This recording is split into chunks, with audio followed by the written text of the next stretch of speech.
अस्सलाम वालेकुम स्टूडेंट्स। अपना लेक्चर स्टार्ट करते हैं। आज हम अपनी क्लास 10th का चैप्टर नंबर 12 स्टार्ट करने लगे और चैप्टर नंबर 12 का नाम है जियोमेट्रिकल ऑप्टिक्स। और इससे पहले आप लोग चैप्टर नंबर 11 में साउंड के बारे में पढ़ चुके हैं और उससे पिछले चैप्टर में यानी चैप्टर नंबर 10 में आप एसएचएम के बारे में पढ़ चुके हैं। अब हम पढ़ने लगे हैं ज्योमेट्रिकल ऑप्टिक्स।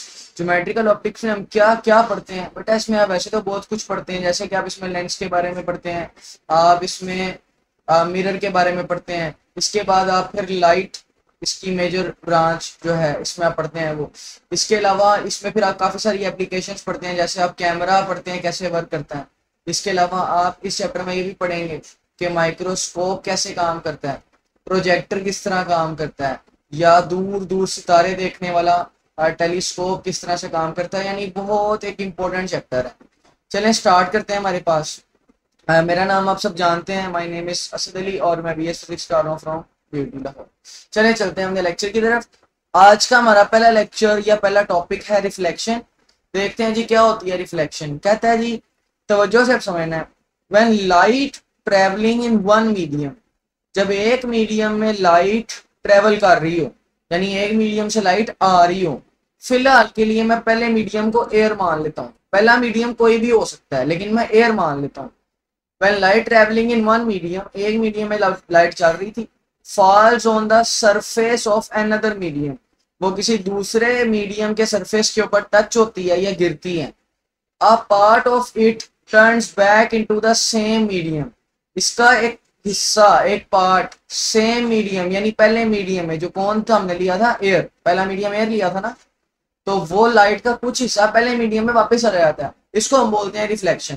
तो जब किसी मीडियम पे लाइट पड़ती है, किसी मीडियम से आती है लाइट और दूसरे मीडियम के सरफेस पे टच होती है, उसके बाद वो लाइट पहले मीडियम में वापस चली जाती है, इसको बोलते हैं रिफ्लेक्शन। इसको साइड पे एनिमेशन में देखिएगा यहाँ पर, या यहाँ पर देखें जी, आपके पास एक टॉर्च है और टॉर्च से एक लाइट आ रही है, इस मिरर के ऊपर पड़ रही है। यहाँ पर एयर से लाइट आ रही है ना, जब आप टॉर्च लगाते हैं तो इस बाकी इलाके में एयर होगी और ये वाला इलाका, ये वाला मिरर है। अब जिधर से लाइट गुजरती है उसको बोलते हैं मीडियम। इतने सारे इलाके में लाइट किस मीडियम से गुजर रही थी? तो आप कहेंगे सर लाइट तो एयर में से गुजर रही थी, यानी इसका पहला मीडियम कौन है? एयर। और फिर ये अपने दूसरे मीडियम के सरफेस से टच होती है, दूसरा मीडियम इसका कौन है? मिरर।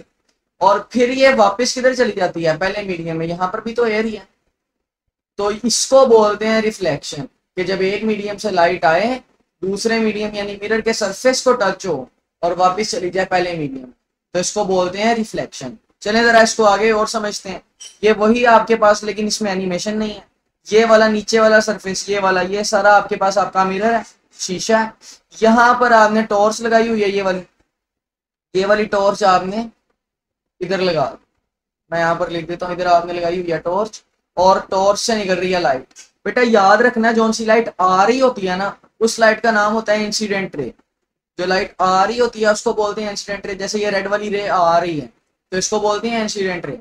जब ये इस मीडियम से टकराएगी तो यही रिफ्लेक्शन है, कि पहले मीडियम से लाइट रे आई, दूसरे मीडियम के सरफेस पे टकराई और फिर वापस पहले मीडियम में चली गई।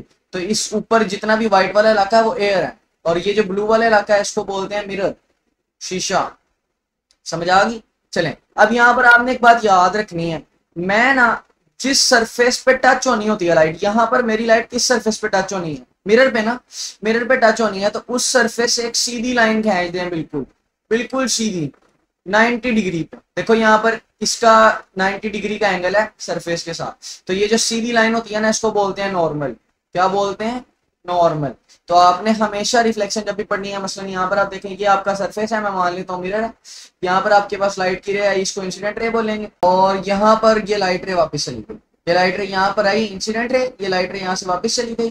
तो इस सरफेस के 90 डिग्री पे मैं एक लाइन बनाऊंगा, उस लाइन को, सीधी लाइन को 90 डिग्री पे, उसको मैं क्या बोलूंगा? नॉर्मल। अच्छा लाइन हमने क्यों बनाई है? देखो ये इंसिडेंट रे है, जो रे आती है उसको इंसिडेंट बोलते हैं, और जो रिफ्लेक्ट होकर चली जाती है उसको बोलते हैं रिफ्लेक्टेड रे। अब यहाँ पर आपने देखना है, ये नॉर्मल है, ये वाली लाइन, ये वाली लाइन नॉर्मल है, नॉर्मल के साथ ये वाला एंगल, ये किसके साथ बन रहा है? इंसिडेंट रे के साथ। तो इंसिडेंट रे और नॉर्मल का जो एंगल होता है उसको बोलते हैं एंगल ऑफ इंसिडेंस, और उसको जाहिर करते हैं आई से। और यहाँ पर देखें ये वाला एंगल, तो ये रिफ्लेक्टेड रे के साथ है, तो इसको बोलेंगे एंगल ऑफ रिफ्लेक्शन, इसको आर से शो करेंगे। ये आपके पास एंगल ऑफ रिफ्लेक्शन। इसको एक दफा और जरा इसको साफ करके समझ लेते हैं। यहाँ पर आपके पास ये वाली रे आ रही है, आपके पास ये वाली जो रे है, इस रे को बोलते हैं इंसिडेंट रे। इंसिडेंट रे वो रे होती है जो आ रही होती है, ये वाली रे आ रही, और जब ये रे इधर टकराएगी, इधर टकराने के बाद रिफ्लेक्ट हो जाएगी, तो जब वो रिफ्लेक्ट हो जाएगी तो इस रे का नाम हम रख देंगे रिफ्लेक्टेड रे। ये रिफ्लेक्टेड रे, ठीक है जी। तो जब रे आ रही होती है उसको इंसिडेंट रे बोलते हैं, और जब वो रिफ्लेक्ट हो जाती है तो उसको बोलते हैं रिफ्लेक्टेड रे। आपने याद रखना है कि मीडियम के सरफेस के साथ, ये जो सरफेस है जहां से रिफ्लेक्ट होना है, उसके साथ एक 90 डिग्री पे लाइन खींचते हैं, और उस लाइन 90 डिग्री पर होती है, उसका नाम हम क्या रख देते हैं, नॉर्मल। और ये जो इंसिडेंट रे इसके साथ एंगल बनाती है, किसके साथ, नॉर्मल के साथ, इसको कहते हैं एंगल ऑफ इंसिडेंस। और रिफ्लेक्टेड रे जो एंगल बनाती है इसको बोलते हैं एंगल ऑफ रिफ्लेक्शन।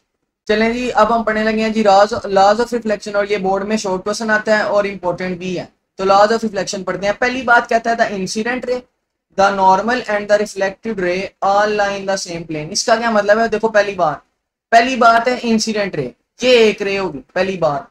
दूसरी बात द नॉर्मल होगी दूसरी, और तीसरी रिफ्लेक्टेड रे। तीन रेज हैं, एक इंसिडेंट रे, एक नॉर्मल और एक रिफ्लेक्टेड रे। तो जब आप लोगों ने रिफ्लेक्शन पढ़ी थी यहाँ पर, ये आपके पास मिरर था, दिस वाज द इंसिडेंट रे, दिस वाज द रिफ्लेक्टेड रे, और ये वाली रे आपकी क्या थी, नॉर्मल। ये तीनों रेस एक ही प्लेन में पाई जाती हैं। जैसे यहाँ पर देखें, ये तीनों रेस एक ही प्लेन में पाई जा रही है। यहाँ पर देखो, आप सब जानते हो इसको वाई एक्सिस बोलते हैं, इसको एक्स एक्सिस बोलते हैं, इसको वाई, इसको एक्स, इसको जी।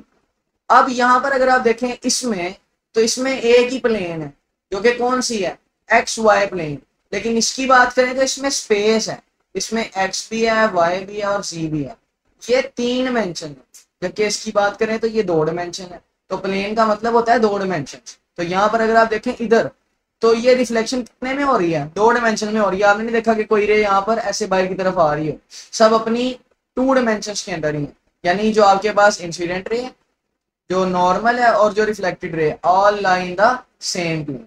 चलें आगे चलते हैं। हमारे पास 1 मिनट दीजिएगा मुझे। आगे हमारे पास है जी इसका दूसरा लॉ, वो है जी angle of incidence is equal to the angle of reflection. आपने याद रखना है angle of incidence is equal to angle of reflection, और ये आपने लिखना भी है पेपर में इस तरह से, angle of incidence is equal to angle of reflection. क्या मतलब है इस बात का, यहाँ पर अगर आप देखें, सो ये आपकी इंसिडेंट रे है, और अगर आप यहाँ पर देखें तो ये आपकी रिफ्लेक्टेड रे है, और ये जो डॉटेड लाइन आती है ये आपका नॉर्मल है। अब आपको पता है कि इंसिडेंट का नॉर्मल के साथ जो एंगल है इसको एंगल ऑफ इंसिडेंस बोलते हैं, और नॉर्मल का रिफ्लेक्टेड के साथ जो एंगल है इसको एंगल ऑफ रिफ्लेक्शन बोलते हैं। तो ये रिफ्लेक्शन का रूल है कि अगर इंसिडेंस 45 डिग्री है तो एंगल ऑफ रिफ्लेक्शन भी कितना होना चाहिए, 45। अगर एंगल ऑफ इंसिडेंस 30 डिग्री है तो ये वाला भी कितना होना चाहिए, 30 डिग्री। यानी क्या मैं ऐसा कह सकता हूँ angle of incidence is equal to angle of reflection. ये लॉ है कि दोनों एंगल हमेशा क्या होंगे, बराबर। ये वाला एंगल और ये वाला एंगल दोनों बराबर होंगे। अगर ये 45 है ये वाला, तो ये वाला भी 45 होगा। अगर वो 30 है तो वो भी 30 होगा। चलें आगे चलते हैं। लॉज ऑफ रिफ्लेक्शन हमारे क्लियर हो गए। अब हम आगे अपना टॉपिक पढ़ेंगे, that is the types of reflection. तो ये भी बोर्ड में शॉर्ट क्वेश्चन आता है, बहुत दफा पूछा जा चुका है और इंपॉर्टेंट भी है कि रिफ्लेक्शन की कितनी टाइप्स हैं। तो आपने याद रखना है, there are 2 types of reflection. कौन कौन सी हैं, रेगुलर रिफ्लेक्शन है और इररेगुलर रिफ्लेक्शन है। क्या होती है रेगुलर रिफ्लेक्शन, कहता है जी the reflection by smooth surface, smooth surface से रिफ्लेक्शन हो और किस डायरेक्शन में हो, एक ही डायरेक्शन में हो, is called as regular reflection. तो वो रिफ्लेक्शन जो पहली बात किससे हो, स्मूथ सरफेस से और एक ही डायरेक्शन में हो। ऐसी रिफ्लेक्शन जो स्मूथ सरफेस से हो, यानी ऐसा सरफेस जो बिल्कुल स्मूथ है और एक ही डायरेक्शन में हो, तो उसको बोलते हैं रेगुलर रिफ्लेक्शन। इसको डायग्राम से समझें। नीचे अगर आप देखें तो आपके पास ये एक सरफेस है और ये सरफेस एक स्मूथ सरफेस है। अगर आप ये वाली डायग्राम देख रहे हैं, ये वाली, तो ये सरफेस एक स्मूथ सरफेस है। और अगर आप यहाँ पर देखें तो इंसिडेंट रे वापस जा रही है और सारी रेस एक ही डायरेक्शन में आगे जा रही हैं। तो ऐसी रिफ्लेक्शन को बोलते हैं रेगुलर रिफ्लेक्शन, क्योंकि इसमें रेस स्मूथ सरफेस से रिफ्लेक्ट हो रही है। और इसकी एग्जांपल क्या है, इसके ऊपर हेडिंग आपने दे देनी है एग्जांपल। क्या एग्जांपल है, a smooth surface of silver. Silver ये एक मेटल है, सिल्वर इज अ मेटल। तो मेटल की जो स्मूथ सरफेस है वो reflects the light in one direction. आगे इरेगुलर रिफ्लेक्शन की बात करते हैं तो कहता है द रफ सरफेसेस, ऐसे सरफेस जो रफ हैं, खुरदरे हैं, reflect light in many directions, तो खुरदरे सरफेस लाइट को बहुत डायरेक्शन में रिफ्लेक्ट करते हैं, it is called irregular reflection. तो जब रिफ्लेक्शन इस तरह से हो रही है, मतलब आपके पास एक खुरदरा सा इलाका है, तो यहाँ से रिफ्लेक्शन इधर चली जाएगी, ये लाइट आएगी, ये इधर चली जाएगी, ये आएगी, इधर चली जाएगी, मतलब रिफ्लेक्शन की कोई खास डायरेक्शन नहीं है, जिस मर्जी डायरेक्शन में होती जा रही है, तो उसको बोलते हैं इरेगुलर रिफ्लेक्शन। और इसकी एग्जांपल क्या है? Most of the objects in everyday life, रोजाना की जिंदगी में जो ज्यादातर ऑब्जेक्ट्स हैं, are not smooth on microscopic level. तो हम ज्यादातर ऑब्जेक्ट्स को माइक्रोस्कोप से देखें तो ऐसे दिखते हैं, स्मूथ नहीं है, खुरदरे हैं। तो इनमें जब रेस आती हैं तो एक डायरेक्शन में नहीं आती, बल्कि कोई इस डायरेक्शन में जा रही है, कोई इधर, कोई इधर और कोई इधर, सबकी डायरेक्शन अलग। ये होती है टाइप्स ऑफ रिफ्लेक्शन। तो आज के लेक्चर में हमने क्या क्या पढ़ा बेटा? पहली चीज हमने आज के लेक्चर में पढ़ी दैट वाज रिफ्लेक्शन, और रिफ्लेक्शन की आपने डेफिनेशन याद करनी है, शॉर्ट क्वेश्चन। और अगर आपको ज्यादा अच्छा बच्चा बनना है तो डायग्राम भी बनाए। नंबर 2 बेटा, आपने यहाँ पर कुछ चीजें याद करनी, कुछ डेफिनेशंस, जैसे इंसिडेंस रे की डेफिनेशन याद होनी चाहिए आपको रिफ्लेक्टेड रे की डेफिनेशन याद होनी चाहिए, इस तरह आपको एंगल ऑफ इंसिडेंस और एंगल ऑफ रिफ्लेक्शन की डेफिनेशन याद होनी चाहिए। नंबर 3 पे बात करेंगे वेरी इंपॉर्टेंट शॉर्ट क्वेश्चन जो कि हमारे पास है जी, लॉज ऑफ रिफ्लेक्शन। ये शॉर्ट क्वेश्चन आपको याद होना चाहिए और याद रखना है at the end of second law आपने angle of incidence equal to angle of reflection जरूर लिखना। चौथे नंबर पे बात करें तो आपके पास डिफरेंस आपको याद होना चाहिए, रेगुलर वर्सेस इररेगुलर रिफ्लेक्शन। तो ये आपके पास पेपर में डिफरेंस के तौर पर पूछा जाता है, तो ये भी आपने याद रखना। So, इन शॉर्ट ये सारे शॉर्ट क्वेश्चन थे, लेकिन बोर्ड में ये वाला क्वेश्चन है तो लॉन्ग क्वेश्चन भी आता है। तो अगर लॉन्ग क्वेश्चन आएगा तो फिर आप सारा अटेम्प्ट कर देंगे ये वाला, और शॉर्ट आएगा तो ऐसे अकेला अकेला आएगा, आपने उसको अटेम्प्ट करना। अगर कोई सवाल हो तो आप कमेंट सेक्शन में पूछ सकते हैं बिल्कुल आसानी से, और कोशिश कीजिएगा कि अगर पसंद आई है वीडियो तो लाइक कर दें और चैनल को एक दफा सब्सक्राइब भी कर। आज के लिए शुक्रिया।